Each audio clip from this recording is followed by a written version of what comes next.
ముందుగా అందరికీ హాయ్ అండి. సో మనం ఈ వీడియోలో పోస్ట్ ఆఫీస్కి సంబంధించిన మనం పోస్ట్ ఆఫీస్లో ఏదైనా అకౌంట్ ఓపెన్ చేయాలంటే ఎవరు ఎలాంటి డాక్యుమెంట్స్ సబ్మిట్ చేయాలి, పిల్లలకి ఏ విధంగా అకౌంట్ ఓపెన్ చేసుకోవచ్చు, పెద్దవాళ్ళు ఏ విధంగా అకౌంట్ ఓపెన్ చేసుకునేది మనం ఈ వీడియోలో క్లియర్గా తెలుసుకుందాము. చాలామంది పోస్ట్ ఆఫీస్కి వెళ్ళినప్పుడు వాళ్ళకి ఎలాంటి డాక్యుమెంట్స్ సబ్మిట్ చేయాలా, ఎవరికి ఎలాంటి స్కీమ్స్ ఉంటాయి, ఇవన్నీ చాలామంది పాపం తెలియదు. జనరల్గా అయితే ఎక్కువ మందికి తెలియదు అనమాట. అక్కడికి వెళ్ళి ఇన్ఫర్మేషన్ తెలుసుకొని తర్వాత అకౌంట్ అయితే ఓపెన్ చేసుకుంటుంటారు. అయితే ఈ వీడియో ద్వారా మీకు కొంత నాలెడ్జ్ అయితే నేను ఇవ్వాలనుకుంటున్నాను. సో సపోజ్ మీరు మీ దగ్గర ఉన్న పోస్ట్ ఆఫీస్ ఏదైనా మీరు కొంత అమౌంట్ సేవ్ చేసుకోవాలన్నా, లేదా ఫిక్స్డ్ డిపాజిట్ చేయాలన్నా, లేదా మంత్లీ ఇన్కమ్ కావాలి అన్నా దాని ప్రొసీజర్ ఏంటి, దానికి సంబంధించిన ఎలాంటి డాక్యుమెంట్స్ మనం తీసుకెళ్ళాలి, ఇవన్నీ నేను మీకు ఈ వీడియోలో కవర్ చేస్తాను అనమాట. ఇంకా మన పేజ్ చూస్తున్నట్టయితే మన పేజ్ని ఫాలో అవ్వండి. ఇలాంటి మరిన్ని ఇన్ఫర్మేటివ్ వీడియోలు మీ దాకా అయితే రావడం జరుగుతుంది. సో ఆలస్యం చేయకుండా పేజ్ని అయితే ఫాలో చేయండి. సో ఫస్ట్ మనం పోస్ట్ ఆఫీస్కి వెళ్ళినప్పుడు మనం ఏదో ఒకటి ఒక ఎస్బీ అకౌంట్ కానీ, లేదా ఐబీబీ అకౌంట్ కానీ, లేదా ఫిక్స్డ్ డిపాజిట్ కానీ ఏదో ఒకటి అకౌంట్ మనం ఓపెన్ చేయాలి. అయితే మనము జనరల్గా మనం ఏం అడుగుతాం, సార్ నేను అకౌంట్ ఓపెన్ చేయాలి, సో ఏవో డాక్యుమెంట్స్ కావాలి అని అడుగుతాం జనరల్గా. అప్పుడు వాళ్ళు ఏం చెప్తారు, మీకు ఒక అప్లికేషన్ ఇస్తారు. ఫస్ట్ మిమ్మల్ని అడిగే క్వశ్చన్ ఏంటంటే, మీరు దేనికోసం అకౌంట్ ఓపెన్ చేయాలనుకుంటున్నారు, ఫిక్స్డా, లేదా మంత్లీ డిపాజిటా, లేదా జనరల్గా సేవింగ్ చేసుకోవడానికా, లేదా గవర్నమెంట్ నుంచి డబ్బులు పడ్డానికి అని అడుగుతారు. సో మీరు ఎవరికి నచ్చింది వాళ్ళ అకౌంట్ వాళ్ళు అడుగుతారనమాట. అయితే సపోజ్ నేను జనరల్ అకౌంట్ కోసం ఒక ఎగ్జాంపుల్ చెప్తాను. సో అన్ని అకౌంట్కి ఇదే ప్రాసెస్ అండి, సపరేట్గా ఏమి ఉండదు. సో జనరల్గా ఎస్బీఐ అకౌంట్ నేను ఓపెన్ చేయాలనుకుంటున్నాను అంటే, నేను ఎస్బీఐ అకౌంట్ అంటే సేవింగ్ బ్యాంక్ అకౌంట్ అనమాట.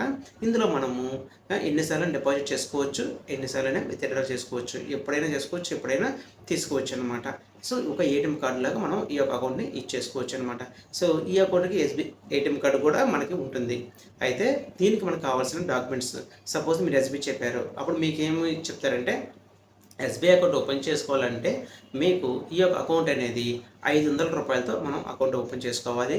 ఇందులో 500 రూపాయలు మినిమం బ్యాలెన్స్ మెయింటైన్ చేసుకోవాలి అంటారు.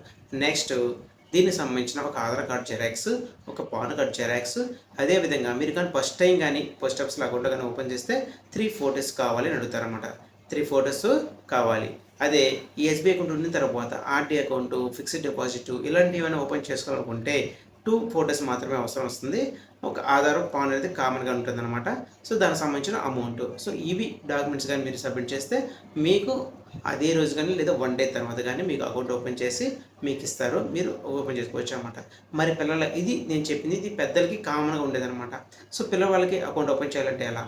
సో పిల్లలకి అకౌంట్ ఓపెన్ చేయాలంటే పిల్లలతో పాటు పెద్దవాళ్ళకి సంబంధించిన డాక్యుమెంట్స్ కూడా కావాలి. ఏ అకౌంట్కైనా సరే, పిల్లలంటే 18 సంవత్సరాల లోపల ఉన్న వాళ్ళు ఎవరికైనా సరే, అంటే మైనర్ అకౌంట్ అంటారు దాన్ని. మైనర్ అకౌంట్ ఓపెన్ చేసేటప్పుడు విత్ గార్డియన్ సపోర్ట్తో మనం అకౌంట్ అయితే ఓపెన్ చేస్తాం అనమాట.